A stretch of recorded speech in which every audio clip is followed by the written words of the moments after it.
Well, Mandy, you had touched on something there about when you come and work for this organisation, you end up staying with them and working. So that's sort of what happened to me. I have started working with Seoladh and a couple of years ago, and then Fergal asked me, Leanne, can you make a cappuccino? And that's as well happened. Well, I knew Támuid Shaw a Oscailte Café na Carraige, Café Anam. Támuid Shaw mar Café phobal, den phobal a lig, óg agus sean. Agus fósamh be muid ag léis seach an áige behanne tréanail agus eisne agus gilna horta na daoine óga a seomach. Bhil tá café in Oscailte an hana héan, tá silam gur réaltaí é, tá sé tharbh mai.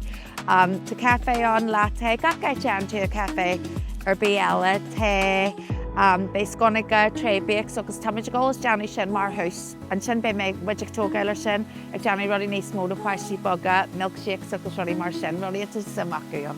Tá sogam go bhfuir muid na beans ó cholacht an seo mé firste. Alan ren sesin tréanail agus chuir sesin na beans agus as Colombia iad. Ní hélam go bhfuil sé ar dhéal eitri bí Alan mé firste. Sin rud a dúr lom ón pár é héan, agus tá sé ítach leidir, so mas míle café leidir seo an éit agus mána mai sead amhain. Dáhfuil muid a Carraige, tá muid a go túis a chuirla seo. Tá so go bhfuil muid a lig buint salt as an café. What's the verdict there an café go dtí seo? Or against an air? Yo! Bíle muscle word the Angus Grace. Yo! Look, it's really an honour to be here, Fáilte. Welcome everybody. As a social enterprise team member, we would just like to say thank you for Glór na Móna for opening their cafe, and we're proud to support the cafe and the social enterprise now from opening, and we wish them all the very best for the future from the social investments team.